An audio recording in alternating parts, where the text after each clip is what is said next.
Comment une terre produit-elle un fruit? On va y mettre une graine, n'est-ce pas? Elle va pousser. Est-ce qu'elle pousse comme ça? Alors, je vous mets au défi de prendre une terre maintenant. J'aurais voulu amener une terre aujourd'hui, mettre une graine maintenant et laisser la graine pousser. Après le culte, peut-être qu'il y aura eu un arbuste. Non. Parce que le fait de produire un fruit répond à certaines conditions.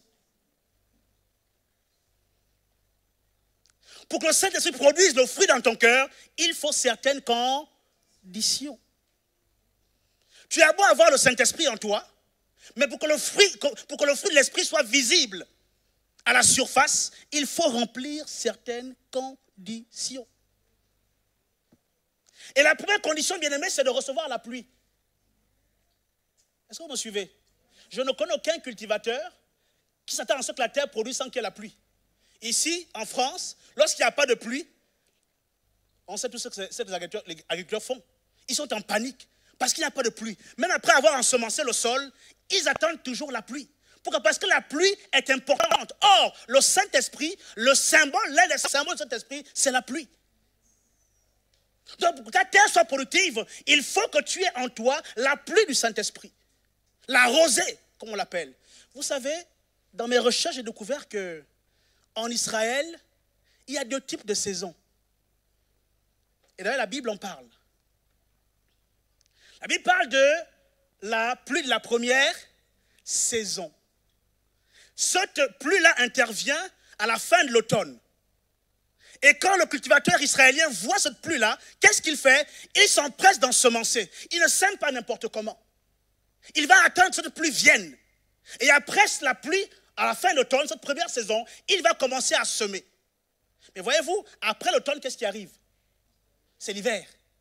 Et donc, pendant l'hiver, la plante va se nourrir, en fait, de la pluie de la première saison. Mais ce n'est pas encore le fruit.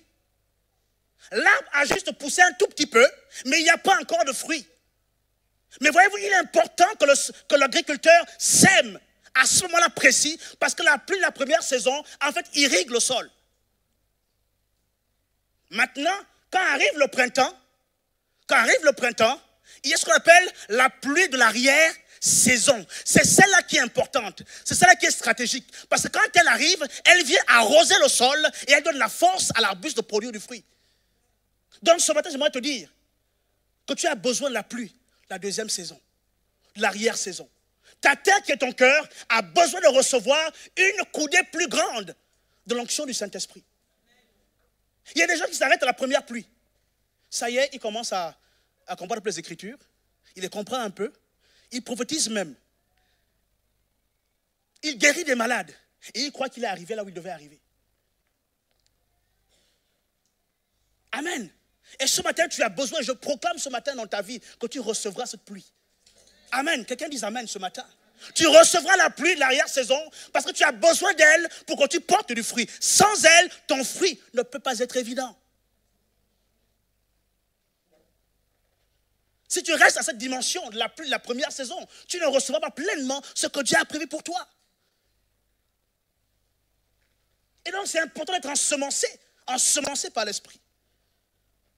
Amen. Alléluia. Dieu est bon, n'est-ce pas? Vous voyez, il y a une histoire dans la parole de Dieu. C'est l'histoire du prophète Élie.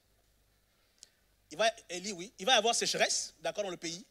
Élie va se faire quelque chose. Il déclare qu'il était un homme de la même nature que nous. Il priait avec instance afin qu'il pleuve. Une terre aride, une terre qui n'est pas fertile, a besoin, même si on l'a ensemencée, a besoin de la pluie du Saint-Esprit. Et la pluie, c'est toi qui la suscite. Donc arrête d'aller voir ton pasteur et dis à ton pasteur, impose-moi les mains et prie pour moi afin que je sois productif. Tu as besoin de ta prière pour enfanter des choses que Dieu a mis dans ton cœur, ensemencées dans ton cœur. Amen. C'est très important de comprendre ces petites choses. Parce que sinon, nous allons être des chrétiens qui n'allons pas avoir de base. Amen. Quelque chose va se passer quand Jésus va être crucifié. La Bible nous enseigne qu'à un moment donné, il va revenir. Et quand il revient, il se montre à ses disciples. Il les encourage parce qu'ils avaient peur à un moment donné. Et ils vont se mettre dans une salle pour attendre la promesse du Saint-Esprit. Mais avant que Dieu ne leur promette cela, il avait semé en eux la parole.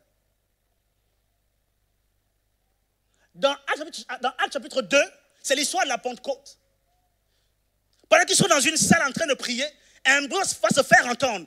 Quelque chose va se passer et le Saint-Esprit viendra en eux. La Bible déclare que tous furent remplis du Saint-Esprit et des langues semblables à des langues de feu se posèrent sur leur tête. Et ils ont commencé à faire quoi? Ils ont parlé en langue. J'aimerais vous dire ce matin, vous savez,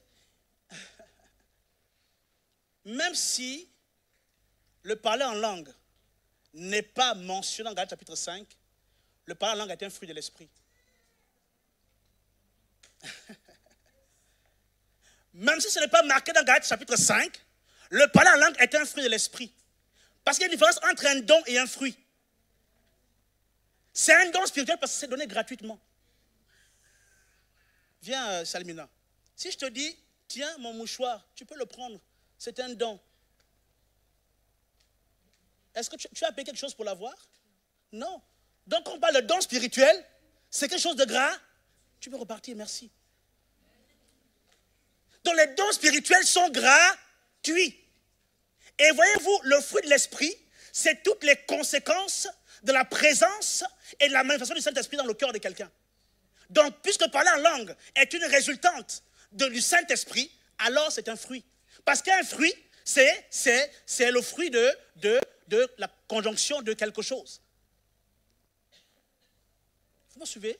Faites ça si vous me suivez. Donc, il y a une différence entre un don spirituel et un fruit de l'esprit. Mais voyez-vous, les deux sont parfois imbriqués. Vous me suivez? Les deux sont parfois imbriqués. Parce que quand Dieu dit par exemple, en mon nom, vous chassez les démons. Au final, qui chasse les démons? C'est le?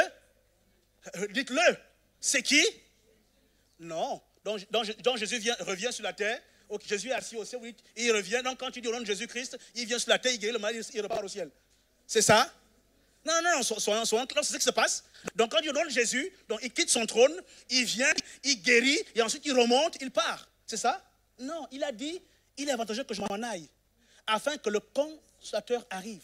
Ce sera un autre moi-même. On a dit un allos parakletos, une autre personne de la même nature que moi. Donc en fait, ce qui guérit quelqu'un, c'est le Saint-Esprit.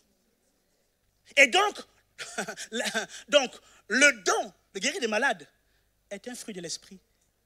Parce que c'est la conséquence de l'action du Saint-Esprit. Mais par contre, Galates 5 ne le mentionne pas. Donc vous pouvez, dès ce soir, prendre Galates 5 et mettre 3 points. Parce qu'un fruit, c'est la conséquence de quelque chose. Si on est fruit de l'esprit, c'est que c'est quelque chose qui est activé par le Saint-Esprit. Or, qui guérit aujourd'hui? C'est le Saint-Esprit. Qui sauve les gens, qui touche les cœurs des gens, c'est le Saint-Esprit. Mais il passe par les hommes. Donc la guérison, l'imposition des mains est un fruit de l'esprit. Par contre, un don, oui, c'est vrai, c'est reçu de façon gratuite. Parce que personne d'entre nous ici n'a payé quelque chose pour avoir le don de parler en langue, par exemple. Tu as payé quoi, dis-moi? Montre-moi la boutique et j'irai payer aussi. Si c'est au Capucin, j'irai très vite te payer. Alléluia. C'est très important de comprendre ces petites choses. Très important. Et notre cœur est une terre que Dieu doit ensemencer par le Saint-Esprit afin que tu produises le fruit du Saint-Esprit. Sans cette semence-là, tu auras du mal. Tu auras du mal à produire un fruit, mais un fruit qui demeure. C'est pour cela que tu as besoin de recevoir cette semence. Et je prie ce matin que par sa parole, tu la reçoives cette semence ce matin. Parce que ça veut dire que sa parole est une semence. Et toi, tu es une terre. Donc par conséquent, si tu es une bonne terre, alors dès ce matin, tu as reçu la semence de la parole de Dieu. Et logiquement, dimanche prochain, il faut que tu produises du fruit. peux acclamer le Seigneur. Bon là, ok, merci parce que vous m'avez acclamé le Seigneur. Voilà. Amen. Moi, je vous aime trop dans l'église. Je vous aime beaucoup parce que vous aimez m'acclamer. Mais acclamer le Seigneur, c'est encore mieux. Amen. Oh, hier, j'ai beaucoup rigolé, vous savez. Seigneur. Bon, bref. Continuons. Je ne vous dis pas pourquoi je rigolais hier. Mais les intéressés se reconnaissent. Ok. Donc, il faut recevoir la pluie. Et pas n'importe quelle pluie. Il faut recevoir la pluie de l'arrière-saison. Parce que c'est elle qui est importante pour que ton fruit sorte du sol. Maintenant, deuxième chose, pour qu'un arbre donne du fruit, il faut aussi une autre chose qu'on appelle la maturité. Est-ce que vous me suivez? Parce que si vous rencontrez un fruit qui est produit par un arbre qui n'est pas mature, ce fruit n'est pas bon, n'est-ce pas? Vous savez comment on vous envoie les bananes ici? Est-ce que vous savez comment est-ce qu'on vous envoie les bananes? Parce qu'ici, les bananes ne poussent pas, soyons sérieux. Les bananes ne poussent pas ici. Ici, ils poussent les brugnons, ici, ils poussent plein de bons fruits, mais pas les bananes, d'accord? Les bananes viennent de chez moi des Antilles, parce que je suis devenu antillais. Mais pourquoi vous riez? Moi, je suis de Sainte-Anne. Mais vous riez pourquoi? Je suis de Sainte-Anne. Ah, mais vous ne saviez pas ça? Je suis de Sainte-Anne, les amis. Je suis de Martinique.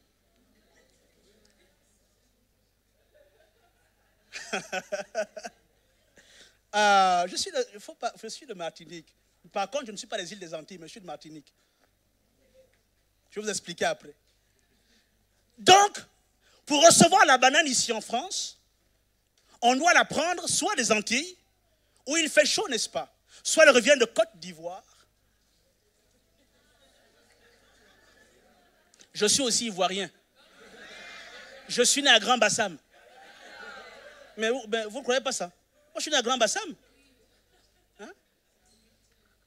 Après, j'ai transité par Bouaké. Mais hein?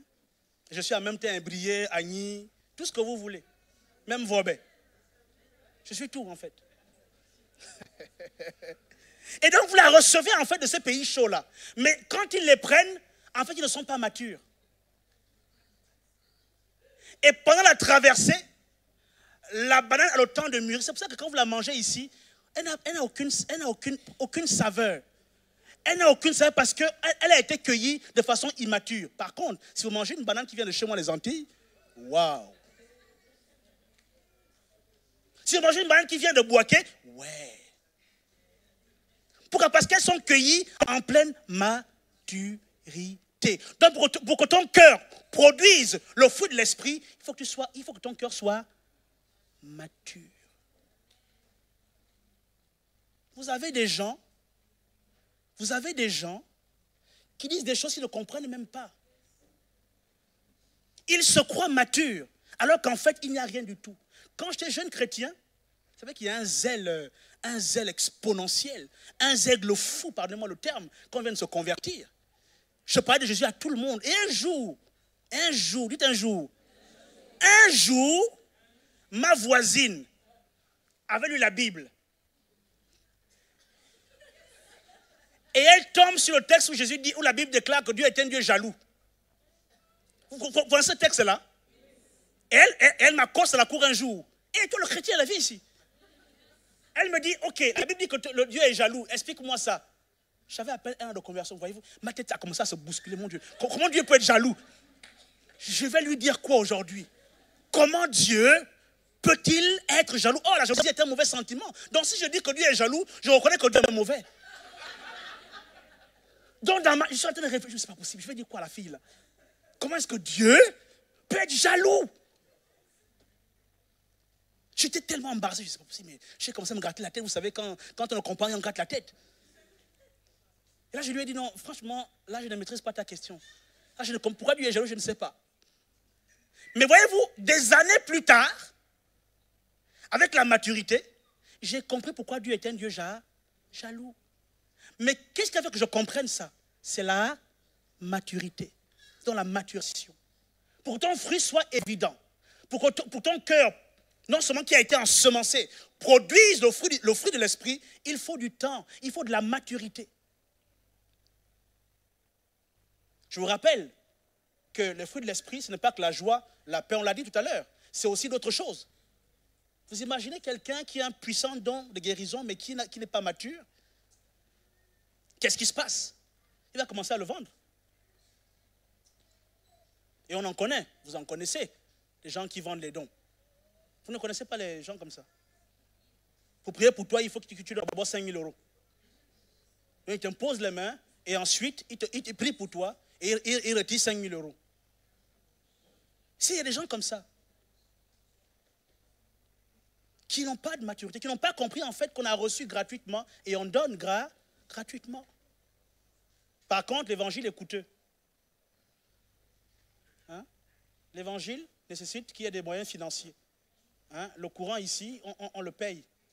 Bon, je vous mets au défi de venir, on coupe le courant et puis vous venez prier en langue.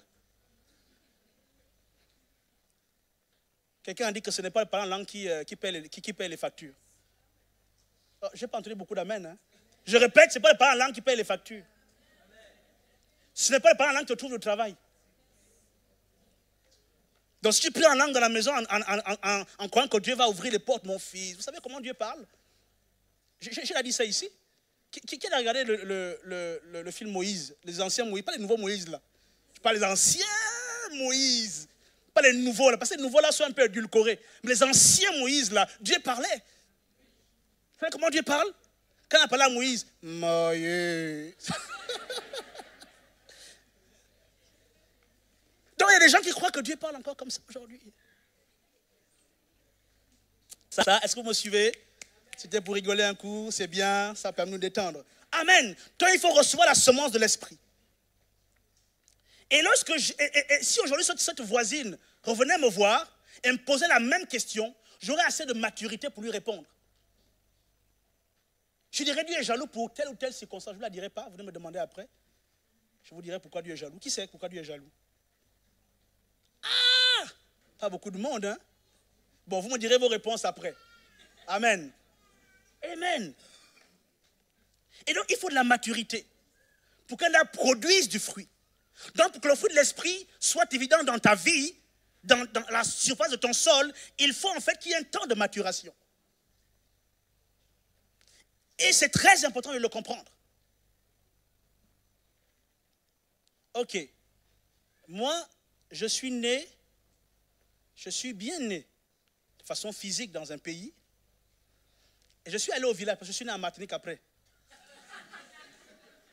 Mais je suis né quelque part. Non, j'aime la Martinique, sois sérieux. J'aime cette île-là.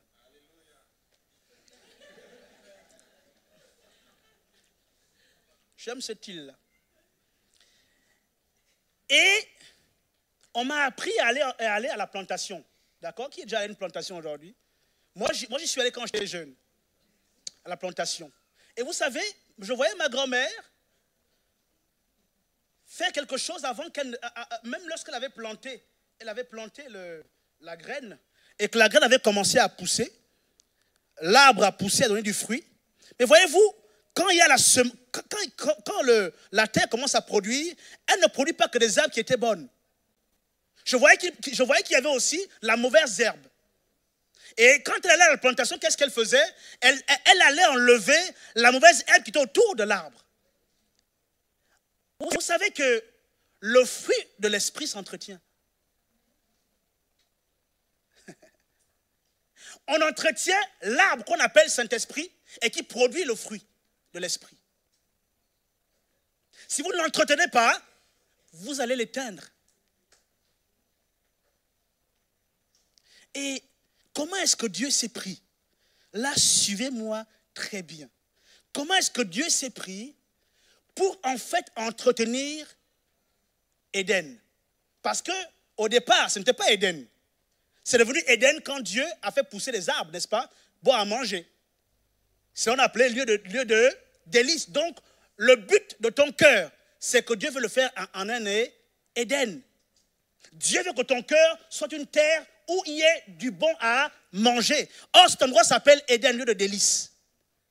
Mais pour que ce jardin-là puisse perdurer, il faut que Dieu l'entretienne. Mais comment? On va le voir. Prenez avec moi Genèse, chapitre 2. Et on va lire à partir du verset 8. Je vais lire. L'Éternel Dieu planta un jardin en Éden. D'accord? Du côté de l'Est. Et il mit l'homme pour qu'il avait façonné. L'Éternel Dieu fit pousser du sol des arbres de toutes sortes, agréables à voir et porteurs de fruits bons à manger. Il fit pousser l'arbre de la vie au milieu du jardin, ainsi que l'arbre de la connaissance du bien et du mal. Maintenant, suivez-moi très bien. Verset 10. La Bible dit, un fleuve, dites fleuve, un fleuve sortait d'Éden pour arroser le jardin. Pour qu'Éden soit arrosé, il fallait qu'un fleuve arrose Éden. Et lorsque ce fleuve sort, ce fleuve se divise en 4 affluents. Pichon, Guillon, Hiddekel, c'est quoi l'autre? Euphrate. Euphrate, c'est le nom francisé.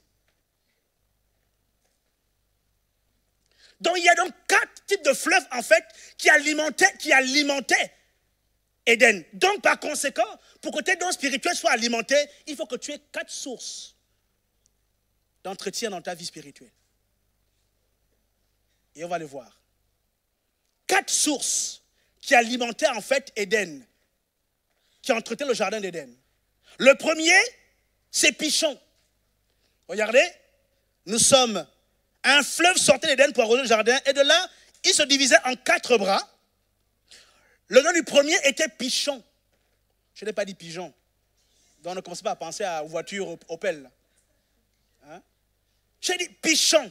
Et Pichon veut dire, c'est ce que Pichon veut dire, de l'hébreu au français, Pichon veut dire augmentation. Ça veut donc dire que si tu veux entretenir le fruit de l'esprit en toi, il faut que tu croisses dans ta relation avec Dieu. Vous me suivez? Il faut que tu augmentes ta relation. Donc, si tu priais 2 heures, apprends à prier 2h30. Si tu jeûnais un jour dans la semaine, apprends à jeûner 2 jours. Parce que c'est ça qui va entretenir le fruit de l'esprit en toi. C'est le bras de Pichon. Pichon, c'est l'augmentation. Donc, il faut que tu augmentes dans tes temps de prière, que tu augmentes dans ta lecture de la parole de Dieu, que tu augmentes dans ta consécration, que tu augmentes dans ton zèle pour Dieu. C'est ça, Pichon. Et quand tu as Pichon dans ton cœur, alors le fruit de l'esprit, alors ton jardin qu'on appelle Éden, ton cœur est entretenu. Et tu peux aisément avoir le fruit de l'esprit. C'est ça, Pichon. Le deuxième fleuve, c'est quoi le deuxième? C'est Guillon. Ça veut dire Guillon. Guillon veut dire celui qui éclate. Ou une source jaillissante. Ça ne vous rappelle rien? Une source jaillit, ça ne vous rappelle rien? Qu'est-ce que Jésus dit à la Samaritaine? Il dit que si quelqu'un croit en moi, des fleuves d'eau vive couleront de son sein, jailliront d'elle. En fait, le deuxième entretien que tu dois avoir, c'est le fleuve Guillon. Guillon qui est une source. En fait, elle devient un gros torrent. Et quand tu es à ce torrent-là, bien aimé, aucun fruit de l'esprit ne te manque. C'est un torrent. Qui a déjà vu une rivière sortir de son lit? Quand il ne pleut pas, c'est une petite rivière. Mais quand il pleut, la rivière sort de son lit. Vous voyez quand la Garonne déborde? C'est exactement ça.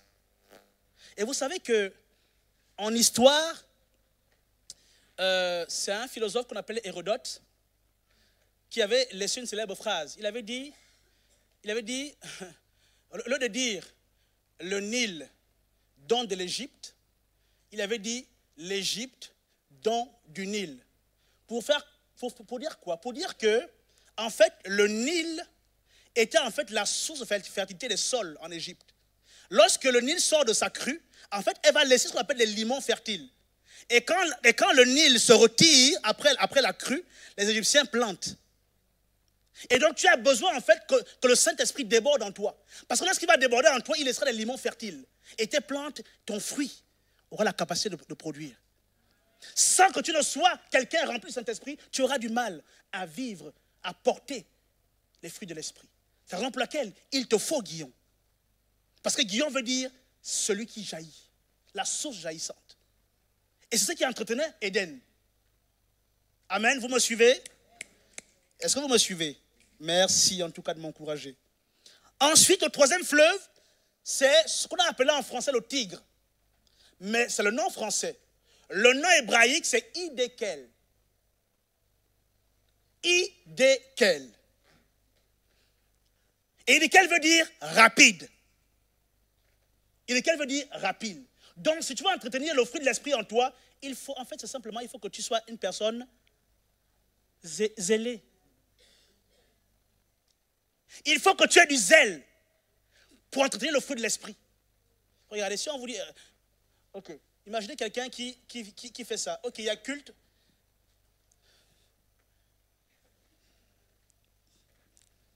Frère, est-ce que tu vas à l'église? Ouais, je vais à l'église. Mais vraiment, je suis fatigué, hein, mais le Seigneur comprendra. Maintenant, si quelqu'un fait ça, va à l'église. Lequel a la capacité en fait de produire beaucoup plus de fruits? C'est la personne rapide. Donc tu as besoin en fait d'Hiddekel dans ton cœur pour produire le fruit de l'esprit. Il faut être zélé pour les choses du Seigneur. Quand on dit il y a culte, tu es le premier au culte. Quand on église des maisons, tu es le premier, pas le dernier. Au fait, combien vont à l'église en famille? Non, levez la main. Ce n'est pas, les pasteurs ne sont pas là, mais ils nous regardent. Donc ils vous voient. Donc levez juste les mains, ceux qui ne vont pas à l'église de maison. Donc tout le monde va dans une église en famille. Ok. Gloire à Jésus. Pour vous acclamer vous-même. Donc très important de comprendre ça, c'est qu'il faut être zélé pour les choses du Seigneur parce que c'est Hiddekel en fait qui te rend vif. Et quand tu as Hiddekel en toi, en fait, il te donne la capacité en fait de produire du fruit parce que tu es avenant pour les choses de Dieu. Tu aimes les choses de Dieu. Tu aimes la présence de Dieu. Tu les fais rapidement. Tu es zélé pour le Seigneur. Et quand Dieu voit un homme zélé, qu'est-ce qu'il fait? Ben, il le bénit. Attends, regardez. Moi, je me rappelle quand on était enfant, quand maman nous envoyait acheter quelque chose, elle faisait ceci. Quand elle appelait Arcelin, va m'acheter la tomate chez le boutiquier. Si je traînais, elle prenait cet argent, elle donnait un plus vif. Va acheter. Et parfois, il restait un peu la monnaie. Et celui qui était vif, en fait, avait reçu 150 francs. C'est l'équivalent de 5 centimes, je crois. Donc, si tu es vif pour les choses du Seigneur, ben, tu reçois la récompense de Dieu. Moins tu es vif, moins tu vas les avoir au compte-gouttes. Donc, c'est cela, bien-aimé. Il faut que tu aies Hiddekel dans ta vie. Parce que c'est Hiddekel qui te rend rapide, vif pour les choses du Seigneur.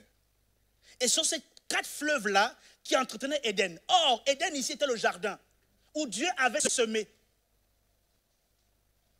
Et la Bible déclare que notre cœur à nous, la terre, notre cœur c'est la terre. Et Dieu a semé en nous son esprit. Donc en fait, c'est notre cœur qui est Éden. Donc pour que tu puisses entretenir le fruit de l'esprit, il faut que tu aies ces 3 affluents. Il reste un dernier. C'est lequel? L'Euphrate, c'est encore le nom francisé. C'est les Français qui ont mis Euphrate. Euphrate, qui ne veut rien dire. Et d'ailleurs même, ça existe encore aujourd'hui. Le Tigre et l'Euphrate existent encore aujourd'hui. Si vous faites un peu de géographie, c'est la région un peu de l'Iran, là, voilà. Et on appelle ça le croissant fertile. Non, il faut aller à l'école. Il faut aller à l'école. On l'appelle le croissant fertile. Le croissant, ce n'est pas le boulanger que vous fertile. Il dit croissant. Croissant. Je n'ai pas dit que c'est un boulanger qui est fertile, j'ai dit croissant. C'est-à-dire que c'est une sorte de région qui ressemble à un croissant, mais c'est fertile. Mais ce n'est pas le boulanger qui est fertile. Et le nom hébreu, c'est Péras. Ah, on m'a corrigé là. Péras, c'est ça? Oh, Pérat. dans le nom de l'Euphrate, c'est Pérat. Et Pérat veut dire, Pérat, P-E-R-A-T-H, veut dire fertile. Est-ce que vous comprenez maintenant? Pourquoi est-ce que ces fleuves-là, en fait, faisaient vivre Éden?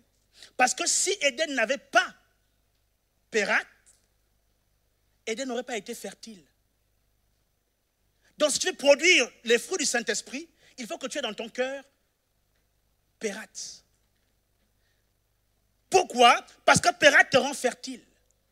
Et quand tu es fertile, quand ton cœur est fertile, quand ta terre est cultivable, le Saint-Esprit peut très bien, non seulement ensemencer, mettre sa présence dans ton cœur, mais aussi porter du fruit.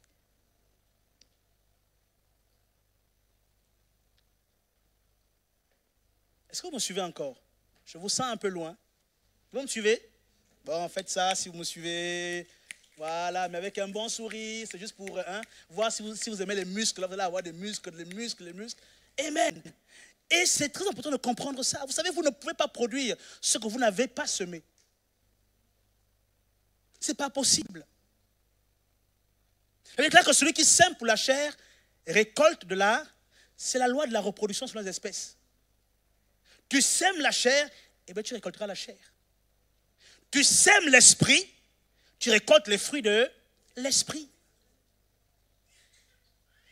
Et la Bible déclare que la parole de Dieu est une semence. Donc ce matin, en fait, j'étais un bon cultivateur. Et j'ai semé la parole dans votre cœur. Et si votre cœur est fertile, en fait, il a reçu la semence aujourd'hui. Maintenant, il faut attendre la pluie, l'arrière-saison, qui va fertiliser votre cœur et vous porterez du fruit, le fruit de l'esprit. C'est très important de comprendre ça. Parce que vous avez des chrétiens aujourd'hui qui n'aspirent plus à porter du fruit. Ils deviennent des chrétiens du dimanche uniquement. Je viens à l'église, je prends ma voiture, je viens à l'église, je m'assois, j'écoute la parole de Dieu. Ensuite, je dis bonjour un peu à certains frères, comme je n'aime pas tout le monde, mais je dis simplement à ceux que j'aime beaucoup. Ensuite, je prends ma voiture et je repars chez moi et rebelote. Dimanche, je reviens encore, je dis bonjour aux mêmes gens. Et je repars encore chez moi. Ça devient comme un train-train quotidien. Il n'y a plus de vie en toi. Mais ce matin, j'espère que ce message, en si peu de mots, a pu créer en toi quelque chose. Tu as besoin du Saint-Esprit, la semence du Saint-Esprit dans ton cœur, pour que tu portes du fruit. Tu ne peux porter du fruit que par le Saint-Esprit, pas par un autre moyen. Et beaucoup essaient de falsifier les dons de l'Esprit. Beaucoup essaient de falsifier les fruits de l'Esprit. Vous savez qu'on peut les falsifier? La joie se falsifie. Hein? Vous savez ça? La joie se falsifie. Mais vous verrez que ça ne durera pas longtemps. Ça va durer une semaine. Pour les plus téméraires, 1 mois. Donc, tu vois tous les jours, tu es... Oh frère, comment ça va? Ça va, très bien. Oh frère, ça va? Oui, ça va, 2 jours. Ça va, très bien. Oh frère, ça va? Oh frère, je suis ça, très bien. Dieu est bon, Dieu est fidèle. Oh, waouh, ciao. Ouais. Une semaine après, Dieu est bon, frère. Wow, je vis des temps formidables. Dieu est bon, mon frère. Je t'assure, ce que Dieu a fait dans ma vie, là. Ok, une semaine. Quand tu viens l'autre semaine, est-ce que Dieu est bon? Ah frère, je ne sais plus.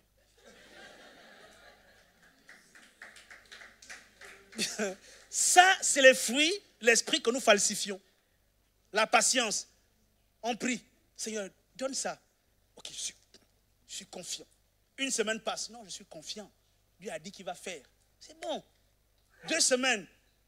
Je suis encore confiant. Quand 4 semaines arrivent, frère, tu dis non, là, Seigneur, toi aussi. Là, je ne comprends plus rien. Tu perds ta patience. Et dans le cas du mariage, par exemple, c'est là où les choses sont beaucoup plus flagrantes.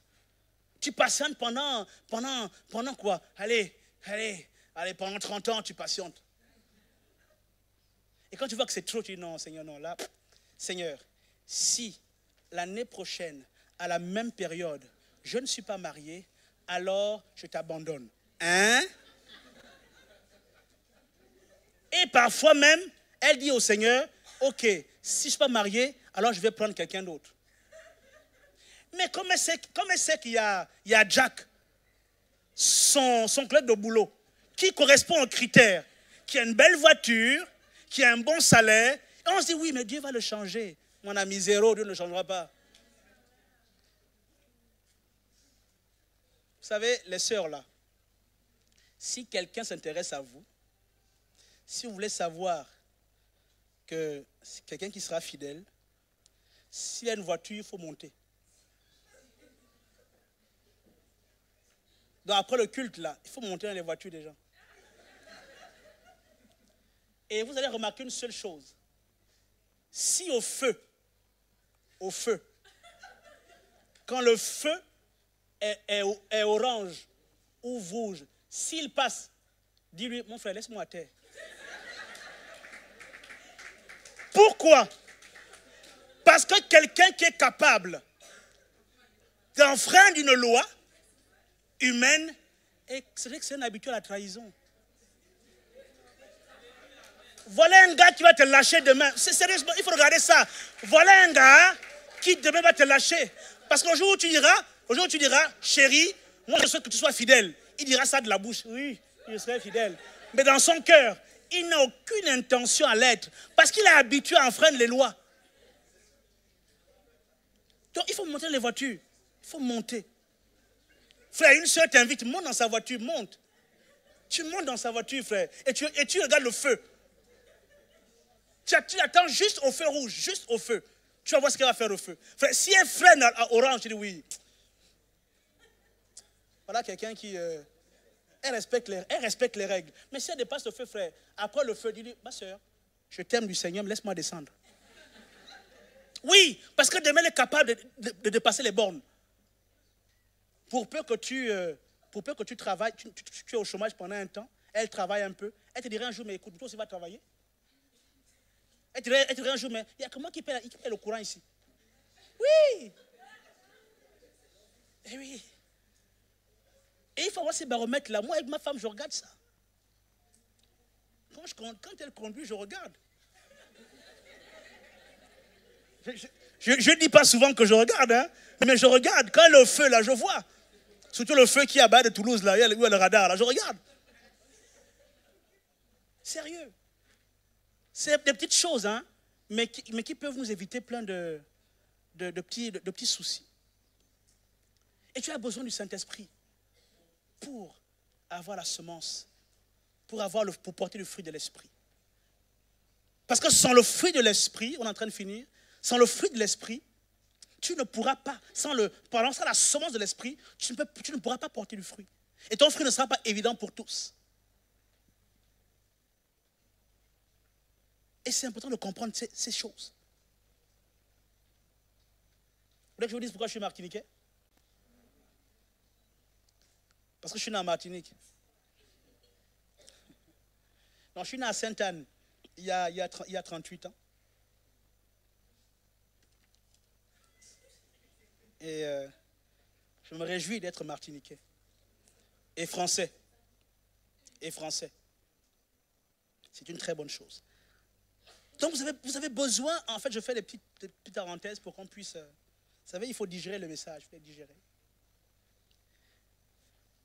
On a fini vraiment notre message ce matin et j'aimerais vraiment que tu retiennes une chose importante, c'est que tu es Éden, ton cœur est Éden. Parce que Éden c'est le jardin. Et ton cœur est la terre dans laquelle Dieu a semé son esprit. Il déclare qu'il a mis en nous son esprit. Il a semé en toi son esprit. Et Dieu s'attend à ce que ce fruit, enfin sa semence, pardon, et Dieu s'attend à ce que cette semence produise du fruit. Et quand ce fruit sera évident pour tous, alors tu es un chrétien accompli. Parce que tu vivras toujours dans l'abondance. J'aimerais ce matin que tu puisses simplement, on va se lever, on va se tenir debout, on a fini le culte. J'espère que Dieu t'a parlé ce matin. J'espère que Dieu t'a dit quelque chose ce matin.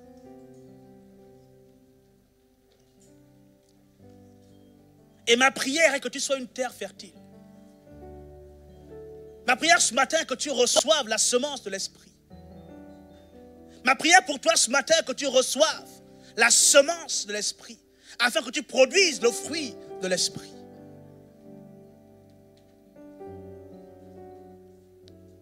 Tu peux commencer simplement à prier ce matin. Et dire, Seigneur, je m'offre à toi ce matin. Parce que j'ai compris que mon cœur est la terre que tu veux ensemencer.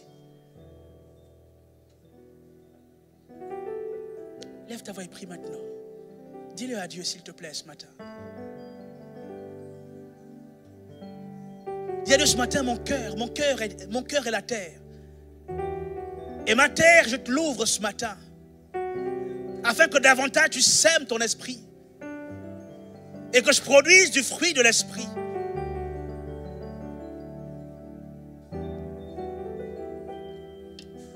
Que mon cœur soit fertile, Seigneur.